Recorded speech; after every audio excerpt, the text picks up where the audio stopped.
እንበለ ደዌ ወእንበለ ጻማ ወድካም ያብጻኒ ያብጻይኩም ወመከሞም እግዚአብሔር በሰላም ዲቤ ፍዱኩብሰቹ ኬ ዴበቹ ፊቤለው ኬቲን ከንጌኝ አያና ዱአ ከኡኬቲን ነጋኑ አቀብሲሱ waaqayyoon kan jaalattan waaqayyo isiniin kan jaalat hordoftoonni chaanaalii keenya hundumti keessan akkam jirtu akkam yoo nageessanii guyyaa har'aatiin kan nu ga'e waaqni keenya galannii fi ulfinni teessoo isaa aariyaam irratti saafaa ta'u hordoftoonni chaanaalii Wangeel Tuubii hundumti keessan sabiskiraayibii fi laayik gochuun akka nu hordoftan isin beeksisa. Guyyaa har'aa kan ammoo guyyaa sadaffaa roobii torbee dhukkubbii keessaati. Guyyaan sadaffaa maal jedhama isa jedhudha. Asirratti gaa kutaa tokkoffaa lammaffaa irrattis ilaalaa kan jirru hiikaa moggaasa maqaa torbee dhukkubbii fi jechoota torbee dhukkubbii keessa jiran waliitiin ilaalleerra. Egaa akkuma beekamu torbee dhukkubbii kana keessa nagaa wal gaafachuun harka wal qabatuun jiru. Nagaa wal gaafannaa inni biraan torbee kana keessa wantoonni ta'an sagadadha. Mana kiristaanatti argamne keessumaati kitaaboleen dubbifaman kitaabolee kakuu moofaa raajotaati waan ta'eedhaaf kunis immoo xumura kakuu moofaa yookiin immoo barri 5,500 barri gidiraa barri boo'ichaa sun baratti darbee barri haaraan keessumaati aarsaan kakuu moofaa darbee kakuun haaraa itti hundaa'e torbee kana ceebsarra jirra waan ta'eedhaaf jireenya kakuu moofaa yookiin immoo qorumsa kakuu moofaa xumurree gara kakuu haaraatti ce'uuf jirra waan ta'eedhaaf kanaatii wal qabatee harka wal qabachuun walitti kufuun kun nyaatillee humnaa ol nyaachuun yeroonsaa yeroo sagadaati. Yeroo sagadaa immoo sa'aatii makamillee yeroo sagannuudha. Kanas beekuun barbaachisaadha. Guyyaan sadaffaan torbee dhukkubbii kana keessa maal jedhama jennee gaafa ilaallu gorsa warra Ayihudootaa. Gorsa warra Ayihudootaa yookiin immoo mikra Ayihud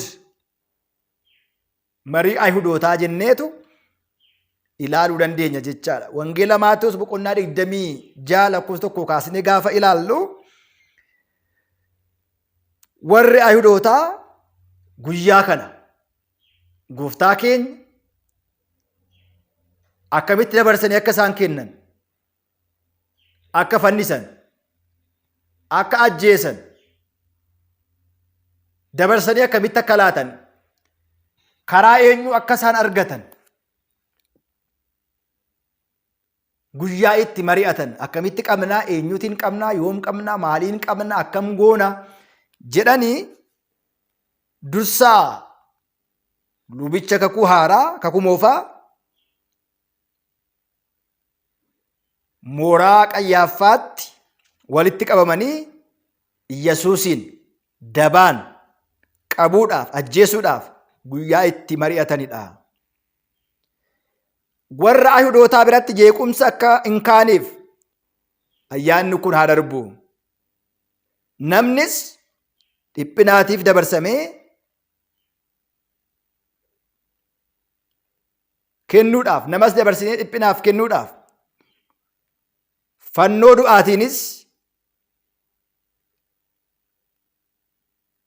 du'a namootaa itti kan gammannu, dhiphina namootaatti ayyaana keenya irratti kan kabajnu yoo ta'e warri Ayihudootaa jireenya gaarii nuuf hin kennanii. Waaqayyootiin jibbiinsaatiin, hammeenyaatiin, hinaaffaatiin, dabiinsaatiin of jaalachuudhaan guyyaa kana marii guddaa taasisanii jedha. Marii guddaa akkamitti haa qabnu? Eenyutti dhiyaata? Yoo maal goone isa argachuu dandeenya jedhaniitu marii taasisan jedha maatiiwwan Waaqayyoo. Namoonni namoota miidhuudhaaf abaluutiin karaa kamiin argadha? Yoo akkam ta'in isa miidhuu danda'a? Yoo maal godhe harka koo galchuu danda'a? Eenyutti dhiyaata? Eenyu faana nyaata? Eenyu faana oola? Eenyutu waa'ee isaa beeka? Jedhanii namoonni namoota miidhuudhaaf nama namootatti dhiyaatu sana namichatti nama dhiyaatu sana barbaadu. Warri kunis Ayihudoonni yoo maa qabnu akkamitti haa qabnu maal goone yoo qabne wayya isa jedhu bal'inaatiin guyyaa kana immoo guyyaa roobii kana mikra Ayihud gorsaa Ayihudootaa jedhameetu akka seeraa fi akka heera mana kiristaanaa keenyaatti himama jechaadha. Dubbatama jechaadha. Namoota baay'ee akka ittiin beekna. Namoonni baay'een lubbuu namoota hedduu akka itti baasaniiru. Qabeenya namoota hedduu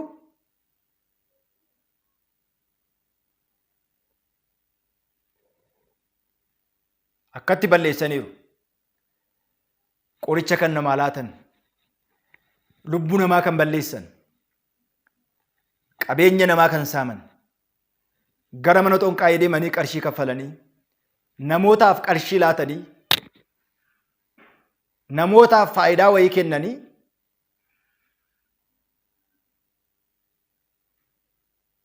namoota ittiin balleessu. Waaqa samii fi lafa uume kanas akkamitti haa qabnu? Eenyutti dhiyaata? Yoom qabnaa? Maal goona? Jedhanii gorsi isaanii gorsa badiinsaa, mariin isaanii marii du'aa, mariin isaanii marii balleessuu, mariin isaanii marii ajjeesuu kan ta'e baay'een isaanii jiru maatiiwwan Waaqayyoo. Kun mana kiristaanaa keenya keessatti sarara kan hafe miti. Abaluun yoo maal goone hojiirraa ari'anna. Abaluu yoo maal goone dhibamaa gochuu dandeenya. Abaluu yoo maal goone manatti hafuu danda'a. Abaluu yoo maal goone isa miidhuu dandeenya. Jedhanii namoonni baay'een akkuma warra Ayihudootaa kana dhugumatti du'a namaa, cabuu namaa, baduu namaa, kufuu namaa, dhibamuu namaa, hidhamuu namaa warri barbaadan warra garee warra Ayihudootaa ta'anidha. Walumaa gala guyyaa kana guyyaa roobii guyyaa marii Ayihudootaa ምክረ አይሁድ ጌታን አሳልፎ ለመስጠት ለመሸጥ ለመስቀል ለመግደል በምን መልኩ እንዴት አድርገው እንደተማከሩ የቅርብ ወዳጅ የጌታ የቅርብ ወዳጅ ከደሞ ጃላሌ ዲዮሳ ነመ እጭቲ ጅሩ ቤኩ ይሁዳ አርገተኒ ቀርሺ ሶዶመስ ኢሳከኑዳፍ mari'atanii jedha. Maal jechaa ture gooftaan keenya? Ana faana harka isaa waciitii keessa kaa'ee kan na faana nyaachaa jiru dabarsee na kenna. Abbaan ta'e immoo lukkuun otoo hin iyyiin yeroo sadii na gada. Yihudaanis ana dhalaata jedhe hojii isaa waan beekuuf. Phexros isiin shakkee jedha. Wanti jedhame sun hunduu hin hafne. Yihudaan akka nama jaalatu itti siqee erga dhungateen booda innan dhungadhu sun isa kana isa qabadhaa jedhee mallattoo itti kenne karaa Yihudaa karaa fira keessanii diinni simmiiti. Dabarsee kenne qarshii 30 tilmaamaniifi jedha. Namni agartanii sin balleessuudhaaf hiriyaadhuma keessanii sin balleessuu danda'a. Nama sin laattaniif deebi'ee afaanis fudhuu danda'a. Gaarummaa namoota ooltaniif deebisanii waan namaatti yaaduu danda'u. Barri biyya lafaa kun akkasidha. Namoonni gaarii nu oolan hamaa irratti oolle, namoota nu laatan harkaa fuunee, namoota waa maqaa balleessinee waa baay'ee hojjechaa jira bara keenya keessattis waan ta'eedhaaf itti fufa. Guyyaan arfaffaan immoo maalidha? Isa jedhu walitti ni ilaalla. Bara dawwee wayimaam bala tsaama wadikaam yaabtsaanni yaabtsaa hikimu amakamahoom dhibee fi dhukkubsachuu kee beela of dheebochuu kan nu qaqqabsiise. Qaqqabsiiste ayyaana ifa du'aa ka'uu keetiin nagaan nu qaqqabsiisi. Wangeeltuu sabiskiraayib fi laayik gochuun